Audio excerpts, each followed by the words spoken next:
Dallas Cowboys put a 40-0 beat down on the New York Giants in New York a day before 9/11, primetime game, NFC East rival.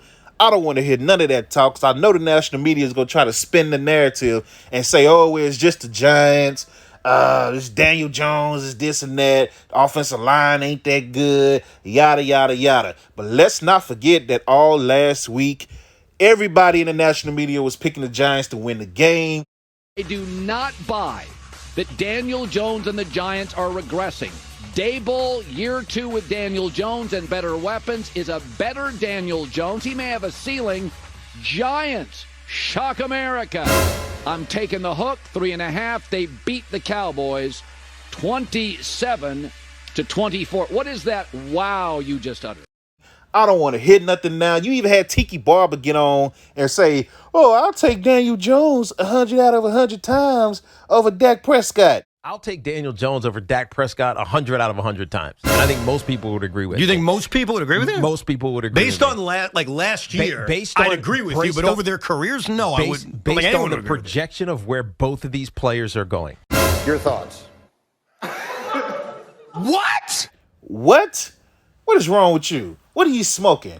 And then let's also not forget that during training camp and preseason, how the national media was making up storylines saying, oh, they not connecting and they overrated and et cetera. Dak is doing this, Dak is doing that. Just BS, a whole bunch of BS. Just making up stuff, right? Say another motherfucking word and this shit is over. A whole bunch of BS. But now today, I'm pretty sure they're going to be like, oh, Cowboys fans, it's just one game. You shouldn't be too happy. Don't celebrate.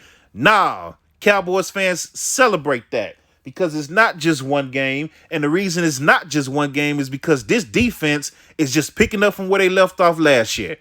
And not only that, they added even more talent than what they did to the last year's defense. When you add Stephon Gilmore, you bring in Y.A. Thomas, you actually let him play this year.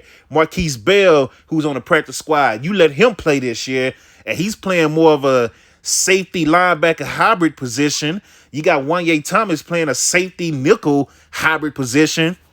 You got Curse back, who's playing his safety linebacker hybrid position. And then you bring back the start, and you bring back everybody on the defensive line. And then you add Amazi Smith, who's a talented guy. He didn't have a great game last night, but I'm not worried about Mazi. Mazi is a rookie. Mazi is going to get where we need him to be by the end of the season. So I'm not worried about him. He's in the learning phase right now, right?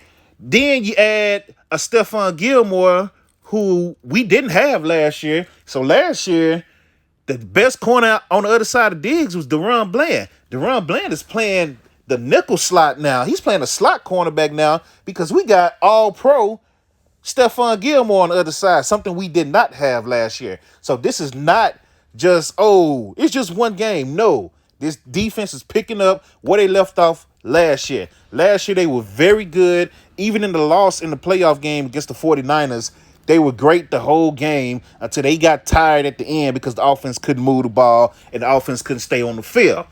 Now, speaking of the offense, we didn't really get to see much of the new system because the defense and special teams dominated so much to the point where all they had to do was just run the ball and run clock. So we really didn't get to see much. I did like what I saw from Brandon Cooks. He's already making a difference. CeeDee Lamb is typical CeeDee Lamb. Michael Gallup got a couple of catches. I think he only got one catch in, actually. Tight ends got to do a little better with holding on to the ball. I didn't like the tight ends at all last night. But the play calling, Mike McCarthy's using his speed and his talent, something that we begged Kellen Moore to do, and he didn't do it. Kevontae Turpin got a lot of touches last night coming from the line of scrimmage, and that's what we've been asking for. You got all this speed and talent. Use that speed and talent. So I did like that for Mike McCarthy.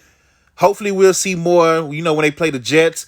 But we might not have to see more because the defense might dominate again. Who knows? We will see. But Cowboys fans, man, you have a great week. Celebrate. Don't let these people try to change the narrative now because you didn't win and dominate in New York when everybody said you was going to lose, especially when it started raining. Enjoy this victory. Giants fans, come on, man. I don't know why y'all thought y'all was going to beat us. You ain't beat Dak since 2016. Stop playing with yourself. It is what it is. This is the post-game show. I am doing this from my phone, actually, because I'm at work. Thank you to everybody that joined the pregame and the halftime show yesterday via Facebook, YouTube, and Twitch. And until next time, man, keep laughing. Cowboys fans, enjoy this week. And we'll get ready to talk about the Jets after the Jets either win or lose tonight on Monday Night Football. Y'all be safe. Thank you for your support. I'm out.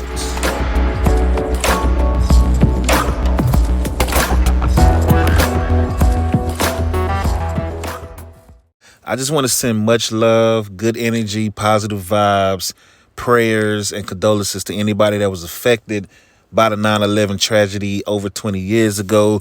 If you're still dealing with the tragedy, if you lost a family member, a friend, or etc., we just want to let you know that you're not alone.